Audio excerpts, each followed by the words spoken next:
Have you ever looked at your income and thought, I make decent money, so why does it still feel tight? Why do I find myself on a struggle bus? When I get a raise, the stress didn't go away. I need to cut back. But deep down, you don't want your life to feel smaller, tighter. But maybe you've tried budgeting before and felt like it's a restriction, like dieting, temporary, miserable. So you stopped. And that's you. You're not bad with money, you're just missing the principles. Because the goal isn't to cut your life's expenses, it's to stop the quick expansion that's stealing your margin. And today I'm going to show you how to reduce expenses without reducing joy. We're going to look at 10 principles, hopefully get through them all, to help you find out where your money is going. So let's jump in. Okay, principle number 1, the principle of alignment.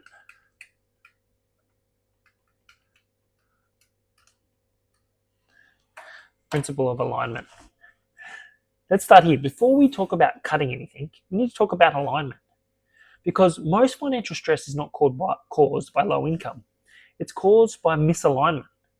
It's caused by, and here's what I mean by misalignment. Most people, what do you value? Peace, family, freedom, security, ownership, time. But then you look at your bank statement and you have convenience, impulse, status, comfort now, the immediate. And when those things don't match up, they don't align, you feel pressure. Not because you're irresponsible, but because you're divided. And division always creates tension. Let me make it simple. If you say your family is everything, it means everything to you, but most of your extra money goes towards impressing strangers, that creates stress, internal stress, whether you realize it or not. And if you want freedom, but you finance depreciating liabilities, that creates stress. What's a depreciating liability? Anything that you purchase that goes down in value. A car, for example. Clothes, new phone, right? Got to have the latest gadgets. They all depreciate. They all go down quickly in value, and they don't add anything to your life. It takes money. A depreciating liability is something that takes money out of your pocket. That creates stress internally, whether you realize it or not. And if you want margin, but every income increase you get becomes a lifestyle upgrade. Yeah, when you get a pay rise, everything else, you've got to get the latest thing. That creates stress internally. This isn't a maths problem. The problem is misalignment. You want one thing, but you're doing another. And no budget in the world will fix that misalignment. Alignment's leadership over your life. And it's deciding what matters most. And then telling your money to follow that decision. Not your emotions, not your cravings, not your co-workers, not that Instagram feed that just shows everyone's highlights and the best parts of their life and doesn't show you their lowlights. Here's a principle we see this. Here's a practical way we see this, Pull out the last 60 days of spending. Look at it. Pull out your phone right now. Look at it. Not to judge, just to make an observation. Now ask yourself, does this reflect the lifestyle I want? If someone looked at your bank statement right now, without hearing your words, without looking into your life, what was the conclusions they come to about what you value? Because your money is voting every day with everything you spend. The question is, who's it voting for? So when your money aligns with your mission, you feel powerful. You feel aligned. You feel on fire. When your money aligns with impulse, you feel trapped and constrained. And most people don't need to cut more. They just need to decide where do they want the money to go. Because once you decide what matters, cutting the rest doesn't feel painful. It feels obvious. It's the logical step that you need to take. And after your spending matches your values, cutting expenses will always, unless it aligns with your values, it'll feel like punishment.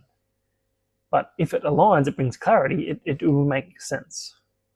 Okay, number 2, the principle of replacement.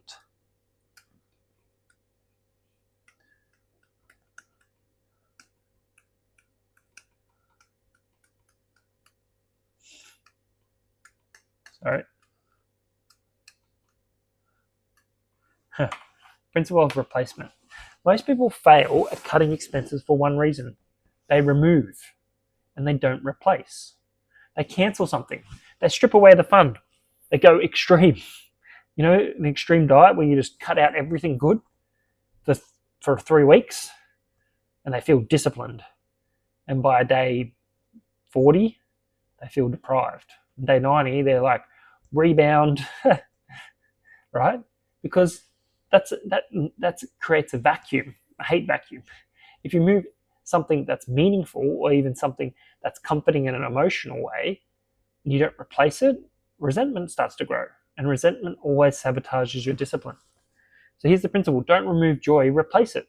If you love eating out, don't just cancel every restaurant you go out to. Upgrade their experience at home. Do it once a week instead of 5 times. Do it once a month instead of every week. Cut back. Cook together, light candles. Make it intentional, make it special at home.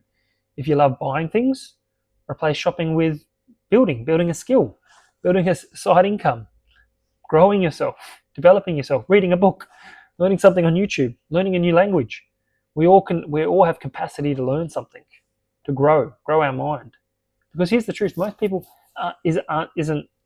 most of spending isn't about the thing; it's about the feeling of connection, reward, escape, status, control. If you place that with a healthier way, the expense loses its grip, and you can stop funding. You're not cutting the fun; you're replacing it. You're upgrading it. If you start increasing your skill, you're developing yourself, you're making yourself more valuable in the workplace, in the marketplace, you're going to be worth more. You're going to increase your income because income follows assets. And if your asset is bigger, yourself, you developed it, you're more skilled at whatever you're doing, you're going to be more of an asset. Now we can look even deeper. One of the fastest ways to stay broke at a higher income is that immediate expansion, the lifestyle upgrade, the new gadgets. Get a raise, upgrade your car. Get a raise, move to a better suburb. Get a raise, get the new phone, the new clothes. Increase your subscription, right? The income just disappears. Your lifestyle follows instantly and margin never appears. Here's the financial wealthy builders actually understand. Expansion should follow asset growth, not income growth. Let me ask you a question. How many sources of income do you have? Just one? Just your job? Maybe you should look at expanding your sources of income. Because if you get a health crisis and you're out of work for 3 months, who's going to pay the bills? But if you've got investments, you've got some shares, you've got some property, you've got a side hustle, you've got multiple sources of income. You've got to increase them. You can't just have one. That's risky. Let me explain something clearly. Income is temporary. Assets are stabilizing. If your income drops tomorrow, will your lifestyle remain the same, or how long will it remain the same? That's pressure. But if you delay your expansion and use your increased income to build or create assets first, now we're talking. Because that builds stability. That means your income isn't purely relying on you going to work and trading your time for money, because that is a restriction. You've only got a little limited amount of time. If you trade all your time for a little bit of someone's money, that's not a way to build wealth. If you can create assets that are going to grow and expand and bring you income without you putting a lot of time into them, that's what we need. That's what we need to focus on. When income increases, 50% strength, margins, or investments, 30% lifestyle strengths, 20% giving or long-term vision. Don't consume 100% of the growth. Control it, distribute it, make decisions before it happens. The best decisions you can make in life are before the moment. If you can make a decision about what you're going to do before that moment arrives, that's going to be life-changing. When a hard time comes, if you decide, if I have a car accident, I'm not going to get out and abuse that person. I'm going to say, yeah, it's annoying. Yes, it's frustrating. Yeah, I'm annoyed. But hey, we all make mistakes. Don't know about you, but I've had a car accident before. I've made a mistake before. I've done something wrong before. Not because I wanted to, but because I wasn't paying attention. I didn't have the other person's interest in mind. I was just focused on my thing, and I've made a mistake. Give the other person a little bit of grace. Say, yeah, you've done the wrong thing. Cool. How do we move forward? How do we do this together? That's the best decisions you can make. Not, oh, I've got a pay rise. I doubled my income. I'm going to double my lifestyle. No, when I double my income, this is what I'm going to do. This is the investments I'm going to make. This is the lifestyle I'm going to keep, maintain until this step. Delay your expansion until it's sustainable. Just because you can afford it doesn't mean you can sustain it. That's maturity. That's leadership. Okay, number 5. I think we're only going to get through 5 today, but that's all right. 5, the principle of identity. Ooh, this one is a big one. Who are you becoming? Your spending follows who you believe you are. This is the root, this is the cause. Because budgeting isn't about the math, it's about your identity. If you see yourself as a consumer, you will consume. If you see yourself as a builder, you'll build.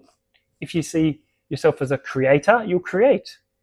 What do? Do you just consume content or do you create content? This YouTube channel, this is me creating something for the community. This isn't me just, I'm not just consuming content. I'm learning, I'm disciplining myself, listening to books, listening to programs, developing myself so I can be a better asset to you guys watching on the YouTube channel. This is me, my identity. I'm becoming the person who can do the thing. I'm not great at YouTube yet. Don't know if you realize. I'm starting, but consistently every week I'm turning up because I'm becoming the person. I'm releasing a video on Tuesday every week at 10 a.m. That's what I've decided because I'm becoming the person. I've decided I'm going to not just consume, I'm not just going to take, I'm going to give. I'm going to build others. Spending is often a way to reinforce your identity. I drive this because of who I am. I wear this because this is who I am. I live here because this is who I am. No, your identity is built so much more than that. Your identity is built on God. God created you, whether you believe him or not, that's okay. He created you for a purpose, on purpose. It doesn't matter where you came from, the circumstances that surrounded you being here, God created you. And in the Garden of Eden, he created man and woman. When I talk about man, I'm talking about man and woman. Man. And he planted a seed of his creativity in every one of you. My job is to serve you. Well, you should be thankful. And your job is to serve me. And don't get that out of the water. Sometimes it might be great, spectacular. I might be famous. Other times you might be humbled. You think of Mother Teresa. She found her gifting to serve others. She put other things aside and said, this is who I am. This is my identity. Not the clothes I wear, not the things I drive, not this where I live, but who I am is based on whose you are, which is God, and you're here to build and serve others. You don't need to prove anything. You're not constructing something. Your identity is a creator. Your identity is a builder. Cutting unnecessary expenses doesn't hurt your ego because your ego isn't attached to consumption. It isn't attached to stuff, things, computers, watches, clothes, whatever. Find your identity in God. Builders don't panic over missing out. Builders, or creators, should I say, measure progress in ownership. So if you want to reduce your expenses without feeling deprived, change your identity first. Don't say I'm trying to spend less. Say I'm becoming someone who builds and creates margin. I identify as someone that is a creator, not just a consumer. I'm not just here to take from society, I'm here to give. That is my behavior. That is who I am. That is who I am. That's who I am becoming. That's your identity. And that's your discipline. Okay, so that is, thanks for watching. That's number 5. I think we're going to do part 2 and do 6, 7, 8, 9, 10. So look out for the next video. Thanks, guys. And I can't wait to see you on the next video.